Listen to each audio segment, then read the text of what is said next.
আল্লাহ কোরআনে ওয়াদা করছে, বন্ধু আপনি থাকবেন, উম্মতকে সমূলে ধ্বংস করব তো করব কি করে? আছে তো আছে কোথায়? মদিনা মুনাব্বারায় রওজায়ে আতহারে এখনো জিন্দা বসা আছে, জিন্দা। সামনে যায় দাঁড়াইলে দেখে, সালাম দিলে জবাব দেয়। বিশ্বাস হয় না? চলেন দুই কিতাবের হাওলা দেই, উলামারা পড়ে নিয়ে। হুসাইন আহমদ মাদানির জিন্দেগিতে আছে, দারুল উলুম দেওবন্দের হুসাইন আহমদ মাদানি রহমতুল্লাহ আলাইহির জীবনীতে আছে। উনি 18 বছর রিয়াজুল জান্নাতে বসে হাদিস পড়াইছেন। তো ওইখানে হায়াতুন নবী মামাতুন নবী নিয়ে তর্ক বিতর্ক চলতেছিল। একজন আরব ছিল, বড় জাইয়্যিদ আলেম, সে মামাতুন নবীর কায়েল ছিল। সে কোনো মতেই মানতে ছিল না দলিল। তা একদিন হুসাইন আহমদ মাদানি দর্শের ভিতরে জোশে চলে আসছেন, দর্শ বন্ধ করে দিয়া চোখ বন্ধ করে চুপ করে বসে আছেন। প্রশ্ন চলতেছে, উনি জবাব দেন না। একটু পরে উনি ইঙ্গিত দিচ্ছেন, রওজার দিকে দেখো। তো পুরা মসজিদ বড় মজমা রওজার দিকে দেখছেন, তো রওজার পর্দা সরে গেছে। সারা দুনিয়া দেখছে আল্লাহর রাসূল মজমার দিকে দেখা মুস্কি মুস্কি হাসতেছেন আর বসা আছেন। ওটা দেখেন। আরেকটা আছে রেফাই খানদানের সবচেয়ে বড় আলেম, কুয়েতের এক রেফাই খানদান আছে। ওই খানদানের বুজুর্গ রেফাই খানদান, এটা আহলে বাইত। ওই বুজুর্গ যায় যখন সালাম দিছেন, আসসালামু আলাইকা ইয়া জাদ্দি, উনি দাদা বলে সালাম দিছেন। ও আমার দাদা, কেননা এই বংশের ছেলে, আল্লাহর রসুলের বংশের, আল্লাহর রসুলের নসলের, তার অধিকার আছে দাদা বলে সালাম দেওয়া। তো সালাম দিছে, আসসালাতু আসসালামু আলাইকা ইয়া জাদ্দি। তো ভিতর থেকে জবাব আসছে জোরে, ওয়া আলাইকাস সালাম ইয়া ইবনি, ও আমার ছেলে, তোর উপরও সালাম। তো রেফাই খানদানের বুজুর্গ বলতেছিল, দাদা যান, সালামের জবাব যখন এত জোরে দিলেন, তো হাতটা বাহির করে দেন না, একটু চুমা দেওয়া যায়। তো হাত বাহির হয়ে আসছে, পুরা পুরা মসজিদে নববী আলোকিত হয়ে গেছে। রেফাই খানদানের ওই লোক হাতে চুমা দিয়া দিছেন, হাত ভিতরে চলে গেছে। আমাদের নবীজির কারণে আমরা বেঁচে আছি। কবির কথাই সত্য, ये इबरत की जा है तमाशा नहीं है। कुरानेर चित्कार এই সত্য, আফা হাসিবতুম আন্নামা খালাকনাকুম আবাস ওয়া আন্নাকুম ইলাইনা লা তুরজাউন। তুই তামাশা মনে করতেছিস যে আমি কুদরতি হাতে তোকে উম্মতে মুহাম্মদী হিসাবে নির্বাচিত করছি, কুদরতি হাত দিয়া বাছাই করে ওয়াজতাবাকুম। শুধু শুধু আল্লাহ দাবি রাখেন না জাহিদু ফিল্লাহ হাক্কা জিহাদি, তুই রং লাগানোর জন্য যত চেষ্টা হয় করতে থাক। কেন আল্লাহ? আমি তোকে কুদরতি হাত দিয়া উম্মতে মুহাম্মদী হিসাবে নির্বাচিত করছি।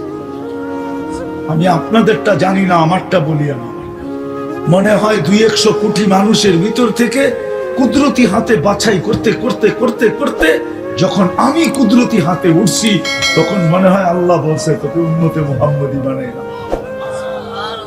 আল্লাহ কুদরতি হাতে বাছাই করছেন, কুদরতি হাতে বাছাই করছেন। সমস্ত বান্ডারটা আপনার উপরে আমার উপরে ঠেলা দিয়েছে। ওলামা বলতে পারবে না কোন উম্মতের জীবনকে আল্লাহ যতটুকু জীবন দিছেন, অতটুকু জীবনের থেকে অংশ, কোন অংশ মাফ করে দিছেন কোন উম্মতের। এরকম একটা রেফারেন্স আপনাদের এই রূপগঞ্জের কোন আলেম আইনা দিতে পারবে না। কিন্তু এই উম্মতকে দুইবারে মাফ করছেন। প্রথম 15 বছর মাফ, বিলকুল মাসুমিয়াতের নিষ্পাপের পেলার ভিতরে রেখা দিয়েছে। যতক্ষণ পর্যন্ত প্রাপ্ত বয়স্ক না হচ্ছে, ততক্ষণ পর্যন্ত নিষ্পাপের পেলার ভিতরে রেখা মাফ। সত্য তো? আর যতক্ষণ ঘুমে থাকবো ততক্ষণ মাফ। কলম বিরুদ্ধে যাবে না। রুফিয়াল কলম নাইম হাত্তা ইয়াস্তাইতে। তামাশা না, আপনি তামাশা মনে করতেছেন? তামাশা না। যে উম্মতের অন্তর্ভুক্ত আমরা, উম্মতে মুহাম্মদী, হায় হায় বাছাই করে অন্তর্ভুক্ত করছে। বাছাই করে আপনি বিবেক দিয়ে ভাবেন না, আল্লাহ কি বিবেক দেয় নাই? 1 টাকারে 100 টাকা বানাইতে পারেন, 100 টাকার ব্যবসাকে 1000 টাকার ব্যবসায় দাঁড় করাইতে পারেন, 1000 টাকার ব্যবসাকে লাখ টাকার ব্যবসায় দাঁড় করাইতে পারেন, লাখ টাকার ব্যবসাকে কোটি টাকার ব্যবসায় রূপান্তরিত করতে পারেন। এটা দিয়েই তো বুঝাইতে পারি না, মনে হয় রাগ হয়ে গেলেন। বানাইতে পারলেন, এতটুকু বুঝতে পারলেন না যে 50 ওয়াক্ত নামাজ দিছিল, কমাইতে কমাইতে 5-এ নিয়ে আসছেন। খাটবেন 5 ওয়াক্ত, সওয়াব দিতেছে 50 ওয়াক্ত। আপনার চেহারার দিকে চায়া, কার দিকে চায়া? বন্ধুর দিকে চায়া, বন্ধুর মুহাম্মদুর রাসূলুল্লাহর দিকে চায়া। এখনো যে বাইচা আছি এটা ওনার কৃপা, মুহাম্মদুর রাসূলুল্লাহর কারণে বেঁচে আছি। আমাদের নবীও যদি ওই নবী হইতেন, দুনিয়াতে 1.25 লক্ষ নবীর কবর আছে, কিন্তু চিহ্নিত কবর আছে মাত্র 3 থেকে 4টা। আমাকে চিনাইতে হবে না, আমার সব ঘুরা শেষ। নবীদের যত চিহ্নিত কবর চিহ্নিত আছে, ওগুলো আমার দেখা শেষ। সোহাইব আলাইহিস ইসলামের কবর চিহ্নিত আছে, সোহাইব আলাইহিস ইসলামের কবর চিহ্নিত আছে, ইউসা বিন নূন আলাইহিস ইসলামের কবর চিহ্নিত আছে, ইব্রাহিম আলাইহিস ইসলামের কবর চিহ্নিত আছে, আর বাকি একটাও চিহ্নিত নেই। ইয়ামানে একটা আছে সালেহ আলাইহিস ইসলামের কবর, পাহাড়ের চূড়ায়, আর কারোরটা চিহ্নিত নেই। আর কারো ব্যাপারে এই কথা লেখা নাই যে হায়াতুন নবী কবরে জিন্দা। উলামা বলতে পারবে না, কি বলতে পারবেন? কিন্তু আমাদের নবীজি কবরে জিন্দা, হায়াতুন নবী না। আপনাদের ভিতরে কেউ মামাতুন নবীর কায়েল? হায়াতুন নবী। আসেন, আজকে আমরা যে সারা দুনিয়ায় নির্যাতিত, শুধু আর শুধু কারণ মুহাম্মদুর রাসূলুল্লাহ সাল্লাল্লাহু আলাইহি ওয়াসাল্লামের ইজ্জত না রাখার কারণে। ইজ্জত রাখি না, ওনার চোখের পানির দাম রাখি না। দাম মিটা যাওয়া উচিত ছিল আমাদের জমিনের সাথে। শুধু বন্ধুর সাথে ওয়াদা দেখা আল্লাহ আমাদেরকে টিকায় রাখতেছেন, আর এখনো পাহারা দিয়ে রাখতেছেন। কেননা বন্ধুর সাথে ওয়াদা, লা আতরুকু উম্মাতাকা ফারদা ওয়া লা আতরুকু উম্মাতাকা ওয়াহদা। আপনার উম্মতকে আমি দেখা রাখব। আমরা না চোখের পানির ইজ্জত রাখছি, না আল্লাহর রাসূলের জীবনের ইজ্জত রাখছি। যদি ইজ্জত রাখতাম তাহলে হায় হায় উম্মতে মুহাম্মাদি দেখলেই চিনা যেত যেটা উম্মতে মুহাম্মাদ।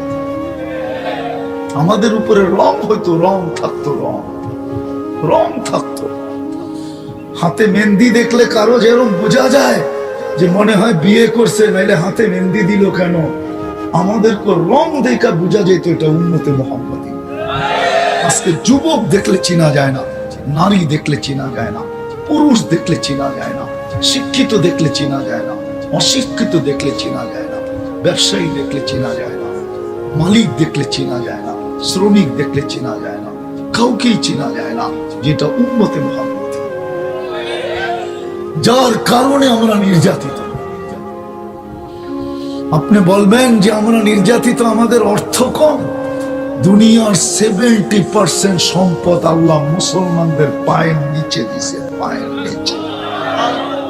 অ্যানালাইসিস লাগান, খবর লাগান, তারপরে দেখেন। খালি ডলারটারে বড় দেখেন দেখেই মনে করেন সব ওদের কাছে, পাউন্ডটারে বড় দেখেই মনে করেন ওদের কাছে। পাউন্ড ছোট টাকা, দুনিয়ার সবচেয়ে বড় টাকা মুসলমানের কাছে। কুয়েতের টাকার সামনে দুনিয়ার কোনো টাকা নেই।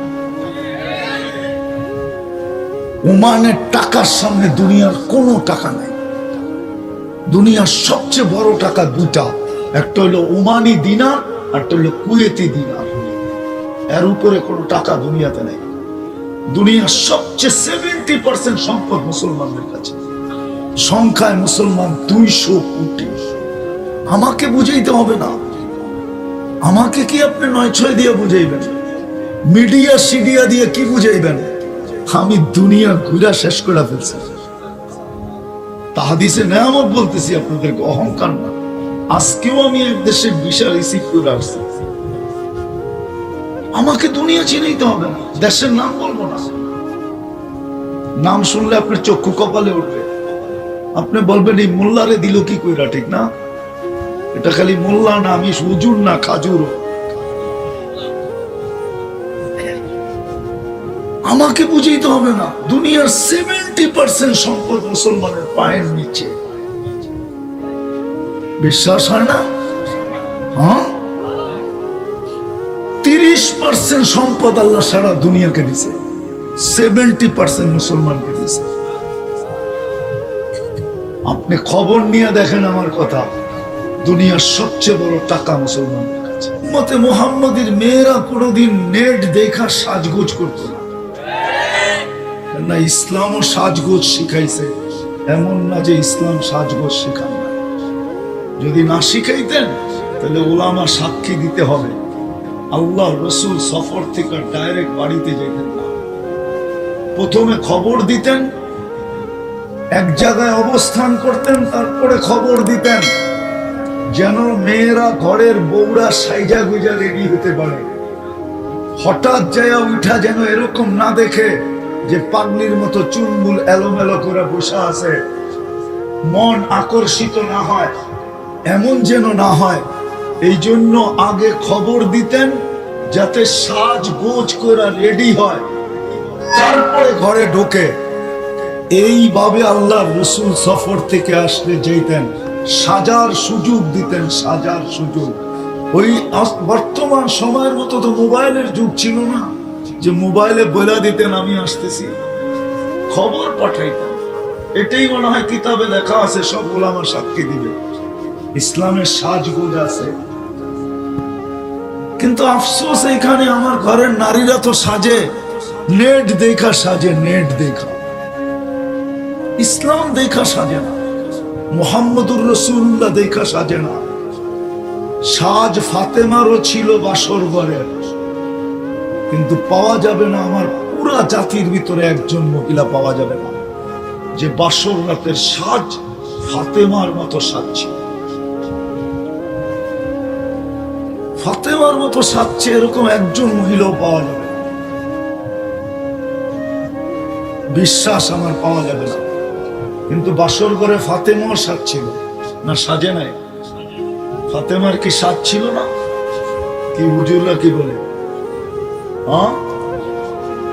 ছিল, অবশ্যই ছিল। জোরে বলেন না, অবশ্যই বলেছিল। ফাতেমারও সাজ ছিল। আজকে আমাদের উপরে রং নাই, উম্মত হওয়ার কালার নাই, রং নাই। রং যদি থাকতো তাহলে আমাকে প্রশ্নের আঙ্গুল আল্লাহর উপরে উঠাইতে হতো। আরো প্রশ্ন আছে আল্লাহর উপরে, আল্লাহ আপনার বলে সৈনিকের অভাব নাই। আপনি নিজেই কোরআনে বলছেন আপনার সৈনিকের অভাব নাই, আপনার সৈনিকের প্রকারেরও অভাব নাই। আল্লাহ আমাদের পরে তো উম্মত নাই, আমাদের নবীজির পরে নবী নাই। এগুলা ক্যান্টনমেন্টে বসায় বসায় পালতেছেন কেন? 2-4টা পাঠায় দেন না ইসরায়েলে। কাঁদতে তো আমরা কম কাঁদতেছি না, আলেম ওলামা তো কম কাঁদে না। জিজ্ঞাসা করেন, আল্লাহওয়ালারা তো কম কাঁদে না ডেলি, কিন্তু পাঠান না কেন? আল্লাহ বলে পাঠামু তো পাঠামু, কার জন্য পাঠাবো? আমার নবীর ইজ্জত তোমরা কতটুকু রাখলা বলে, কতটুকু ইজ্জত রাখলা? একজনও তো এখানে নাই। যারা বিয়ে করছে, হোক না পীরের মুরিদ, রাত হয় না পায়ে হাত রাখে। উলামার কাছে তো যা জিজ্ঞাসা করে নাই যে আমি বিয়ে করতে চাই, আমার বিয়ের পড়ানোর অনুষ্ঠানটা যেন আল্লাহ রসুলের A to Z তরিকা মতো হয়। আমি এরকম বিয়ে পড়ানোর অনুষ্ঠানটা করতে চাই। হুজুর আপনি এরকম ভাবে আমাকে পড়ায় দিবেন যাতে কিয়ামতের দিন দেখা হইতে দেরি, আমি যেন পাশে যায় হাত পাততে দেরি না করতে হয়। যদি জিজ্ঞাসা করে হাত পাতলি কেন, বলে জীবনে কিচ্ছু করতে পারি নাই, শুধু বিয়ে পড়ানোর অনুষ্ঠানটা আপনি যেইভাবে আপনার বিয়েগুলা হয়েছে আমার অনুষ্ঠানটা ঠিক ওইভাবে হয়েছে, আমাকে কি দিবেন দেন না। একজন ওইখানে হাত উঠে দেবে না, একজন ওলামাও বলবে পারবে না যে আমার কাছে এটা জিজ্ঞাসা করছে, করছে কোনোদিন জিজ্ঞাসা? বলুক, সাক্ষী দে। এই শব্দগুলো বলে নেয়, হয়তো বলছে আসছি পড়ায় দেন বিয়া, বিয়া পড়ায় দেন বলছে, কিন্তু এই শর্তগুলো লাগায় নাই যে আমার নবীর আদর্শ মতে যেইভাবে নবীজি বিয়ে পড়ানোর অনুষ্ঠানটা ছিল ঠিক ওইভাবে আমার বিয়েটা পড়ায় দিবেন। আজকে নবীর ইজ্জত রাখি না আমরা, কেটা যাবে দুনিয়ার জীবন সত্য, কিয়ামতের দিন মৃত্যু লগ্ন থেকে নিয়ে একটা পাল্লা দিয়ে শুধু আল্লাহ মাপবে, একটা পাল্লা দিয়া। আমি আর ওয়াজ কি করব, আমার পরে আসতেছে যারা ওনারা করবে ওনাদেরটা শুনবেন, আমি আপনাদের দিলে একটু দাগ লাগাইতে চাইতেছি। একটা পাল্লা দিয়ে মাপবে। দুনিয়ায় মাপার পাল্লা হাজারো আছে, দুনিয়ার মানুষ দুনিয়ার মানুষকে হাজারো ধরনের পাল্লা দিয়া মাপে।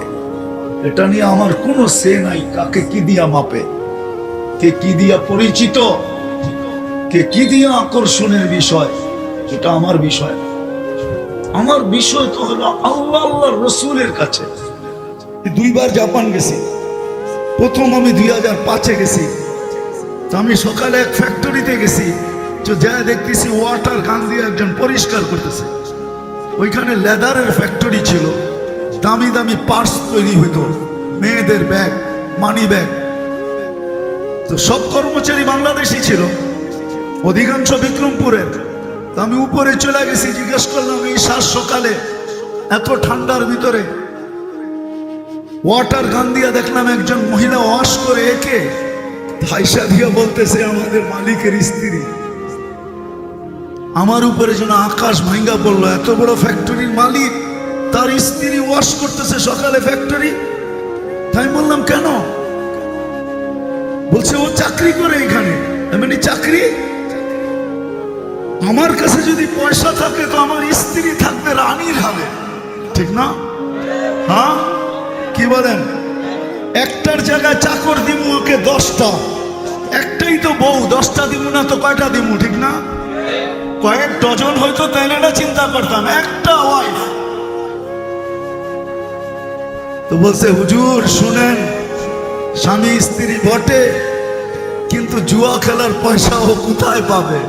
স্বামী তো জুয়া খেলার পয়সা দিবে না, হোটেলে খাবে এই পয়সা কে দিবে? ও যে মদ খাবে এই পয়সা কে দিবে? দুইজনে থাকে, থাকারটা ব্যবহার জায়গা দিবে, ঠিক আছে, একটু কাপড় চোপড় কিনা দিবে, ঠিক আছে, বাড়তি খরচটা 1 পয়সাও দিবে না। তো দুনিয়ার সবচেয়ে দামি খাওয়া খায় মুসলমান, দুনিয়ার সবচেয়ে বেশি আইটেম খায় মুসলমান। আমি সত্য বলতেছি, 2008-এ আমার সফর ছিল ইউরোপ, এন্টার ইউরোপ, 25 দেশ। আমি ইটালিতে বসেছিলাম, বলোনিয়া। তো দোস্ত ইস্তেমা চলতেছিল, দস্তরখানে খাওয়া লাগছে। আমার পাশে বসা ছিল ইটালির এক শিল্পপতি, তো নবমুসলিম। তো আমাকে বলতেছে মুফতি সাহেব, ইসলামের আগে আমরা জানতাম না যে খাওয়ারও এত আইটেম হয়। আমরা তো সারাদিন কর্মব্যস্ত থাকতাম, মেশিনকে হার মানায় দিত আমাদের কর্মব্যস্ততা। গাড়িতে চলতে চলতে হয়তো একটা ডোনেট খায় নিলাম, না হয় একটা বার্গার সার্গার, হয়তো একটা হটডগ শটডগ, হ্যাঁ একটা কাবাব সাবাব, আর লোকে একটা ড্রিঙ্কস আর একটা মদের বোতল। কেননা দস্তরখানে মাছের আইটেম ছিল 25টা। তো বলতেছিল যে আমার ইয়াকিন হয়ে গেছে যে জান্নাতে এত আইটেম হবে। কেননা ইসলামের আগে খাওয়ার এত আইটেম, তো কসম খায় বলতেছিল যে আমার জানা ছিল, জানা ছিল। আমি 2019-এ সময় লাগাইছি আমেরিকাতে। ইউসুফ নামে ইংল্যান্ডের এক সিঙ্গার আছে, এখন নাম ইউসুফ, ইংলিশ নাম বড় বিদঘুটে, দাঁত ভাঙ্গা যাবে, আমি এই জন্য ওটা মুখস্থ করি নাই। তো বড় সেলিব্রিটি না, এখনো নেটে দিলে পাওয়া যাবে, ওর গান আছে। তো বলতো যে ইসলামের আগে যে এত খাওয়া আর ইসলামে যে এত সুখ, এটা আমার জানা ছিল না। আমি তো ভাবতাম আমি বড় সেলিব্রিটি, মেয়েরা আমাকে ছোঁয়ার জন্য পাগল ছিল, অটোগ্রাফ নেওয়ার জন্য হুড়াহুড়ি হইতো, আর গান যখন গাইতাম তো পাউন্ডের বৃষ্টি পড়তো। তো মসজিদে বসে বলতেছে, মুফতি সাহেব খোদার কসম করে তোমাকে বলতেছি, দুনিয়া আমার দিকে তাকায় ছিল, কিন্তু আমার ভিতরে যে একটা অগ্নিগিরি ছিল, বলছে দুনিয়ার সবচেয়ে বড় অগ্নিগিরি ইন্দোনেশিয়া, আমি 4 বার গেছি এখানে। তো বলছে ওই অগ্নিগিরিকে হার বানায় দিত আমার দিলের ভিতরে যে অগ্নিগিরি ছিল, শূন্যতার অগ্নিগিরি। বলে আমি যেদিন মুসলমান হইলাম ওই দিন মনে হয় যে ওই অগ্নিগিরিটা কোথায় হাওয়া হয়ে গেল। আর আজকে আমি চাটাইতে যে মজা পাই, ঘুমাইতে মসজিদে, বলছে দুনিয়ার কোন 7 স্টারে আমি মজা পাই না। ইসলাম আল্লাহকে জিজ্ঞাসা করছে, আল্লাহ আমার জান্নাতের বন্ধুকে? কয় কসাই। আপনি আমার সাথে এমনই করেন, যেটা জিজ্ঞাসা করি সাথে সাথে জবাব দিয়ে দেন, আমি আর কসাই মিল হইল কোথায়? আল্লাহ বলে সিদ্ধান্ত এটাই, ওয়াকাউলুনাল ফাসাল, আমাদের সিদ্ধান্তই সিদ্ধান্ত। আচ্ছা ঠিকানা দেন, যায় দেখি কি আমল করে। তো যায় দেখে হ্যাঁ কসাই। সারাদিন গোস্ত বিক্রি করে যখন বাড়ি যাওয়ার পালা আসছে, তো গোস্তের একটা টুকরাকে নিয়ে কিমা বানায়া পোটলার ভিতরে নিয়ে দোকান বন্ধ করতেছে। মুসা আলাইহিস সালাম বলতেছে, তোমার বাড়ি মেহমান হওয়া যাবে? অবশ্যই যাবে, কিন্তু শর্ত আছে, আমি ডাইরেক্ট বাড়ি যাব না, আমার সাথে চলো। তো বলছে ঠিক আছে চললাম। যা ঢুকছে এক ঝুপড়ির ভিতরে, খুব পরিপাটি সুন্দর, কিচেনে যে ঢুকা রুটি বানাইছে, তরকারি পাক করছে, রুটিকে চুবাইছে তরকারির ভিতরে, তারপরে এক খুনখুনে বৃদ্ধাকে বুকে টেক লাগায় বসাইছে, পিঠ লাগায় বসাইছে, পিঠ বুকের সাথে লাগায় বসায় নেওয়ালা বানায় বানায় খাওয়াইতেছিল। মুসা আলাইহিস সালাম দেখতেছেন, কেননা ওনার অভিজ্ঞতা ছিল খিজির আলাইহিস সালামের সাথে বেশি প্রশ্ন করা, 3 প্রশ্নই ওয়াকআউট। আল্লাহর রাসূল বলছে, লাউ সাবারা মুসা লা আলিমনা কাসীরাম মিনাল খাইর। মুসা আলাইহিস সালাম যদি আরেকটু ধৈর্য ধরতেন, তাহলে আমরা আরো তথ্য জানতে পারতাম। তো উনি বুঝে গেছেন চুপ থাকাই ভালো, কিচ্ছু জিজ্ঞাসা করেন নাই। যখন খাওয়া দাওয়া শেষ, পরিপাটি শেষ, শোয়া দিয়া এখন বলতেছে পাশেই আমার বাড়ি, চলো আমার বাড়িতে মেহমান থাকবে। এখন আর চুপ থাকতে পারেন নাই। তো বলতেছে শোনো, এই বৃদ্ধা কে? আমার মা। সকালে যখন যাই তো পরিপাটি করা যাই, খেদমত করা যাই, বিকালে যখন আসি তো আগে মার খেদমত করি, তারপরে নিজের ঘরে যাই। বুঝলাম, কিন্তু তুমি খেদমত করার পরে মা জানি হাত উঠায় কি বললো? খুনখুনে বৃদ্ধা, তো দাঁত নাই। বলছে দূর, বাদ দাও পাগল মা। যখনই খেদমত শেষ করি তো হাত উঠায় বলে আমাকে মুসার, আমার সন্তানকে আল্লাহ জান্নাতে মুসা আলাইহিস সালামের সাথী বানায় দিয়েন। তো মুসা আলাইহিস সালাম চিৎকার দিয়ে বলতেছে, মা পাগল না, মুসার মেহমান থাকার প্রয়োজন নাই, জানার দরকার ছিল তুই আমার বন্ধু হলি তো হলি কি করে। এই চোখ থেকে পানি 6 বার ঝরছে। শুধু বাড়ি দেখা, ব্যক্তি তো দেখি নাই, কোথেকে দেখব? সে তো অনেক আগে চলে গেছে, তার দেশের মানুষগুলা দেখছে। কিন্তু একটা অনুমান হয়েছে, একটা এটাকে কি বলে, এতটুকু বুঝতে পারছি যে 1400 বছর আগের বেলাল কেমন ছিল। আজকের মানুষগুলোই যখন পছন্দ হয় না, তো 1400 বছর আগেরটা কেমন হবে? আজকের ইথিওপিয়া আদিস আবাবা রাজধানী ইউরোপের সাথে টক্কর লাগায় উন্নত হইতেছে, ইউরোপকে পিছিয়ে দেখা দিতেছে। তাইলে আজকেও যদি মানুষগুলো পছন্দ না হয়, 1400 বছর আগের বেলাল কেমন ছিল? কিন্তু বেলাল যেখানে ওইখানে কেউ নাই।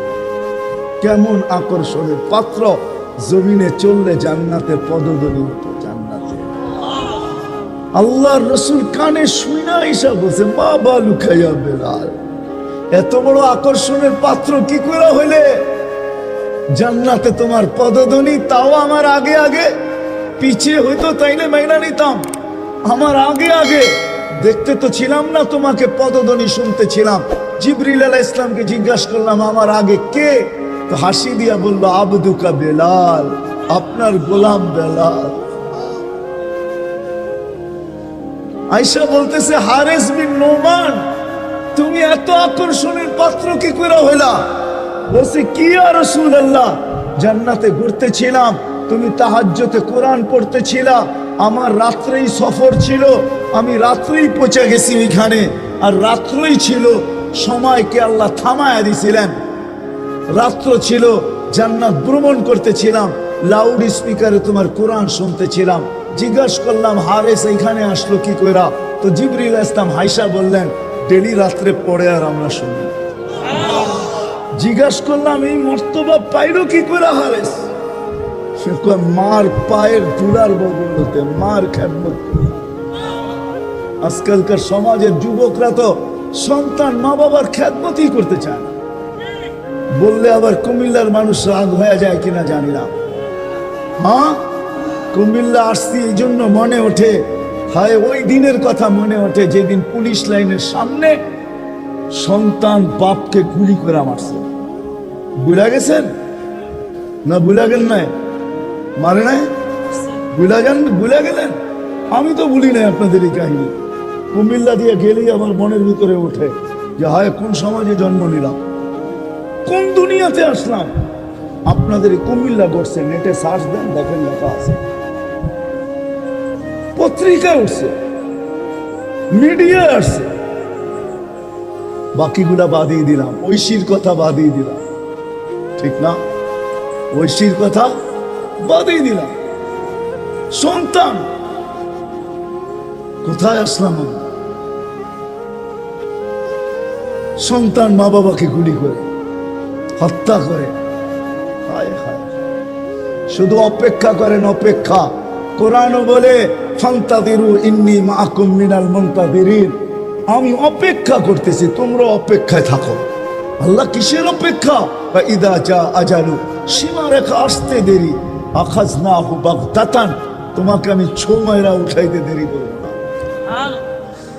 লা তুসআলুনা আনিন নাঈম, তারপরে তোমাকে একটা একটা জিজ্ঞাসা করো, তারপরে দেখি তুমি যাও কোথায়, কোথায় যাবে তুমি। সত্য এটাই। মত আদর্শের স্বাধীনতা, যেটাকে বলে কি বলে, মত আদর্শের স্বাধীনতা আল্লাহ দিয়েছেন, আদর্শগত স্বাধীনতা। নাইলে নাস্তিক হওয়ার কোন প্রশ্ন ছিল? অস্তিত্ব দিবে আল্লাহ, আপনি বলবেন আল্লাহর বিরুদ্ধে, এটা পসিবল ছিল না, ইম্পসিবল। আল্লাহ দেখায় দিয়েছেন 2020-এ, দেখায় নাই? কি দেখাইছে? সারা দুনিয়া, যেই দুনিয়া নিজেকে এত শিক্ষিত মনে করে, এত আপডেট মনে করে, এত এডুকেটেড মনে করে, এত উন্নত মনে করে, এত আধুনিক মনে করে, ওই পুরা দুনিয়াকে আল্লাহ লকডাউন লাগায় দিচ্ছে। আপনি বলেন আপনাকে মাস্ক পড়ায় নাই, আল্লাহ দুনিয়াকে মাস্ক পড়ায় দিচ্ছে। দুনিয়াকে, আপনাকে আমাকে পড়ায় নাই, দুনিয়াকে মাস্ক পড়ায় দিচ্ছে। আল্লাহ বলে, আমি আল্লাহ ইচ্ছা করলে যা খুশি তা করতে পারি। কি এখনো বহুত মানুষ মাস্ক পড়া করে, ঠিক না? পড়ে না? কি কি ভয়ে পড়ে? করুণা এখনো আছে, ঠিক না? আপনারা বলবেন আমরা তো কুমিল্লার মানুষ 2020-ও পড়ি না, ঠিক না? না পড়তে পারেন, কেননা টেলিভিশনে এত বড় বড় দেখছেন আর ভাবছেন নাকের ছিদ্র তো এত বড় না, এটা যাবে তো যাবে কোন দিক দিয়া, ঠিক না? এখন যদি প্রশ্ন উঠায় মুখ দিয়া যাবে, সারাদিনই তো পান খাই, বিড়ি খাই, সিগারেট খাই, এটা সেটা খাইতে থাকি, মুখ দিয়া যাবে তো যাবে কোন দিক দিয়া, ঠিক না? হ্যাঁ, এই জন্য নাও পড়তে পারেন। আল্লাহ মত আদর্শের স্বাধীনতা দিয়েছেন। চতুর্থ স্বাধীনতা দিয়েছেন সোসাইটিগত। সমর্থ থাকলে দুনিয়ার যেই কোথাও বাস করতে পারবে। আমি চিনি কুমিল্লার অনেক মানুষ যারা আমেরিকাতে বাস করে, আমি চিনি অনেককে কুমিল্লার যারা অস্ট্রেলিয়া বাস করে, যারা কানাডায় বাস করে, আমি চিনি ইউরোপে বাস করে, চিনি, আমি অনেককে চিনি, আমাকেও চিনি। সমর্থ আছে, দুনিয়ার যেই কোথাও বাস করতে পারে। আর পঞ্চম স্বাধীনতা, এই ছোট জীবনটা, যেমন স্কুলে খেলার সময় একটা পর্ব হয়, যেমন খুশি তেমন সাজো। আল্লাহ বলে এই ছোট জীবনটা তুমি যেমন খুশি তেমন সাজতে পারো, তোমাকে কিচ্ছু বল। স্বাধীনতা দিলাম। নাহলে কোনোদিন সম্ভব ছিল না। তো কথা ওইখান থেকেই বাহির হয়ে গেছে। এই জন্যই তো আমি বলি, জানি না বললাম একমত হবে কি হবে না। এই উম্মত দুনিয়ায় আসারই ছিল না। এই উম্মতকে আল্লাহ বাছাই করা, প্রথম তো এই উম্মতকে 3 বার আল্লাহ কুদরতি হাত লাগাইছেন এই উম্মতের উপরে। জন্ম লগ্নে একবার খালাকতু বিয়াদিয়া, দ্বিতীয়বার কুদরতি হাত লাগাইছেন হুয়াজতাবাকুম, বাছাই লগ্নে দ্বিতীয়বার আমাদেরকে আল্লাহ বাছাই করছেন। বাছাই সমগ্র মানব জাতির ভিতর থেকে আমাকে উঠাইতে উঠাইতে কত পুঠি উঠানোর পরে মনে হয় আমি আল্লাহর কুদরতি হাতে আসছি। আর আল্লাহ বলছেন, যা তোকে উন্নত ভাববি না। বাছাই পড়বে, তৃতীয় আল্লাহর কুদরতি হাত লাগছে আমাদের উপরে। আল্লাহ আমাদের উপরে চিহ্ন লাগায় দিয়েছেন। চিহ্ন, চিহ্ন বোঝেন, যেন কিয়ামতের দিন হারায় না যায়। আল্লাহ সাহাবা জিজ্ঞেস করছে, ইয়া রাসূলুল্লাহ, সমগ্র মানব গোষ্ঠী উঠবে, আপনি আমাদেরকে খুঁজে পাবেন কি কইরা? আল্লাহ রাসূল হাসতেছিল আর বলতেছিল, চিহ্ন লাগানো আছে, চিহ্ন। ওই সেই চিহ্ন আবার কি? গুররাম মুআজ্জিলিনা মিন আসারিস সুজুদ, তোমাদের নামাজের জায়গা উজুর জায়গার থেকে নূর ফুটা বাহির হবে, আর কারো বাহির হবে না। আমি নূর দেখা চিহ্ন, তোমরা আমার, আমি ডাইকা ডাইকা কাছে নি। চিহ্ন লাগায় দিয়েছেন কুদরতি হাত দিয়ে, স্টিকার লাগায় দিয়েছেন কুদরতি হাত দিয়ে। স্টিকার চিনেন? কোম্পানির লেবেল আছে, এই যে লেবেল লাগায় দিছে কোম্পানি। আল্লাহ আমাদের উপরে লেবেল লাগায় দিয়েছেন কুদরতি হাত দিয়া। কুনতুম খায়রা উম্মাহ, এটা লেবেল, এটা স্টিকার, লেবেল লাগায় দিয়েছেন তোমরা খায়রে। আফসোস, প্রত্যেকে যেমনি আমি হারায় কত দূর চলে গেছি। প্রথম স্বাধীনতা দিয়েছেন আল্লাহ শিক্ষাগত, দ্বিতীয় স্বাধীনতা দিয়েছেন আল্লাহ পেশাগত, তৃতীয় স্বাধীনতা আল্লাহ দিয়েছেন মত আদর্শগত। স্বাধীনতা যদি না দিতেন সব আল্লাহ, আর আপনি টক শোতে বসে বলবেন আল্লাহর বিরুদ্ধে, আর আপনি চিৎকার দিয়ে বলবেন গড ইজ নাথিং। না, অস্তিত্ব কে দিছে? বাক স্বাধীনতা, যেটা মত আদর্শের স্বাধীনতা দিছে আল্লাহ। এই জন্য কিচ্ছু বলে দুনিয়া আখিরাতের দরকার। বড় দিল জ্বলে, বড় ব্যথা পাই যখন পত্রিকায় দেখি, খবরে শুনি সন্তানের হাতে মা বাবা জান দিয়া দিছে, সন্তান মা বাবা মেরা ফেলছে, ভাই ভাইকে মেরা ফেলছে, বোন বোনকে মেরা ফেলছে, স্বামী স্ত্রীকে মারছে, স্ত্রী স্বামীকে মারছে। বড় দিল জ্বলে, হায় এটাও দেখতে হইলো আমাদেরকে। এরকম তো হওয়ার কথা ছিল না। দিনদারি যদি থাকতো তাহলে এটা তো হওয়ার কথাই ছিল না। ভাই আরো ভাইকে ডাইকা বলতো, তুই খাবি খা, তুই তো আমার ভাই, এক জায়গার থেকেই তো দুধ খাইছি, এক মার পেটেই তো হয়েছি, তুই খাইলে আমার অসুবিধা কি? খা, বানাবি সোজা করে বিল্ডিং বানা, কোনো আপত্তি নেই। তখন ভাইও বলতো, ভাই এত উদার, আমি উদার না হইয়া কই যাই? তো ভাইও বানায়া বলতো, ভাই বানায়া তো ফেলছি, এই ফ্লোরটা তুমি থাকো, এখানে তুমি থাকো, তোমার জন্য এটা সাজায় দিচ্ছি, তুমি এখানে থাকো। তাহলে ভাইও এটা বলতো। মারামারি আর কেস, দিনদারি নাই। তো যেরকম খাদ্যে স্বয়ং সম্পূর্ণ হওয়ার জন্য চাষাবাদের কোনো বিকল্প নাই, ছাদে হইলেও বাগান বানাইতে হবে। হ্যাঁ ঠিক, দিন আর দিনদারি আনতে হলে মেহনতের কোনো বিকল্প নাই। কিন্তু এটা ওলামাদের তত্ত্বাবধানে হইতে হবে, এই 4 সম্প্রদায়ের তত্ত্বাবধানে হইতে হবে। শুধু শুধু ইলিয়াস রহমতুল্লাহ আলাইহি বলেন না, উনি শুরু জমানায় যখন জামাত পাঠাইতেন তো চোখের পানি ছাড়তেন আর বলতেন, আমার মনে চায় প্রত্যেক জমাতে একজন কারি হবে, একজন হাফেজ হবে, একজন আলেম হবে, একজন আল্লাহওয়ালা হবে। যদি বিশ্বাস না হয় মুলফুজাতে ইলিয়াস পড়া দেখো, এখনো বড় বড় অক্ষরে লেখা আছে। আর যদি তুমি না পাও তাহলে তুমি আন্দা, নাহলে তুমি পড়ালেখা জানো না। এখনো লেখা আছে। উনি চাইতেন, কিন্তু উনি জানেন এই 4 জনই ডাক্তার, 4 জনই কি, একজন প্যারামেডিক্যাল, আরেকজন এমবিবিএস, আরেকজন স্পেশালিস্ট, আর আরেকজন প্রফেসর। আরেকজন কি প্রফেসর। তা আমরাও মেহনত করি। আমি দূর যাইতে বলবো না আপনাদেরকে, আমার স্বভাব না দূর যাওয়ার। আজকে যদি পার গান্ডারিয়া এই মসজিদ এই সাথীর এই দায়িত্ব নেয় যে আমরা পার গান্ডারিয়াকে নিলাম, আমাদের এইখানে আসান হবে, কেউ বাড়িতে থাকবে, আমরা পায়ে হলেও তাকে নিয়ে আসবো। আজকে যদি আমরাই দায়িত্ব নিই, তাহলে আমার মনে হয় বেশি দিন সময় লাগবে না, পার গান্ডারিয়া একজনও বেনামাজি থাকবে না। আমি আমার জীবনের কথা বলতেছি, আমি 6 বার চাঁদে গেছি। চাঁদে আবার আকাশের চাঁদ মনে করেন না, আফ্রিকার একটা দেশ আছে চাঁদ, আমি 6 বার গেছি।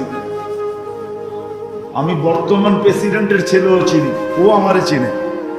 ওর বাবা মারা গেছে গত 2 বছর আগে, ও এখন প্রেসিডেন্ট। আমি ফ্লাইটে যখন যেতেছিলাম তো উনি এখনো স্পিকার, একই ফ্লাইটে পাশাপাশি সিটে যেতেছিলাম। তো কথা হইতে হইতে নামাজের কথা যখন আসলো, তো আমাকে জিজ্ঞেস করতেছে তুমি কি করে ধারণা করো আমি মুসলমান, আনা মুসলিম ওয়ালা উসাল্লি, আমি মুসলমান নামাজ পড়বো না, এটা তুমি কি করে ধারণা করো? তারপরে সে আমাকে বললো আমাদের চাঁদে কেউ বেনামাজি নাই।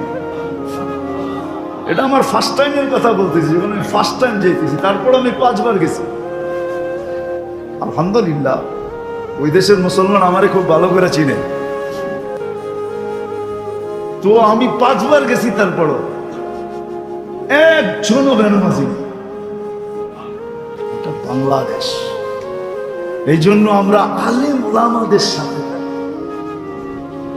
নিজের ইমাম, আলহামদুলিল্লাহ যতটুক কারগুজারি নিলাম, আপনাদের ইমাম সাহেব আলহামদুলিল্লাহ সুম্মা আলহামদুলিল্লাহ, হক্কানি জায়গার থেকে তরবিয়ত পাওয়া ইমাম, এটা পাওয়া বড় সৌভাগ্যের বিষয়। যা সমস্যা হয় এর কাছে জিজ্ঞেস করি। চতুর্দিকে মসজিদ আর মসজিদ, মাদ্রাসা আর মাদ্রাসা, সমস্যা হয় এদের কাছে জিজ্ঞেস করি, এদের সাথে থাকি, এদের থেকে লাইন নেই কি ইনশাআল্লাহ থাকবো তো? পাক্কা ওয়াদা? কে কে ওয়াদা করেন দেখি? নামান নামান। আরেকটা শব্দ আছে, কান কথা কিন্তু শুনবো না। কি শুনবেন?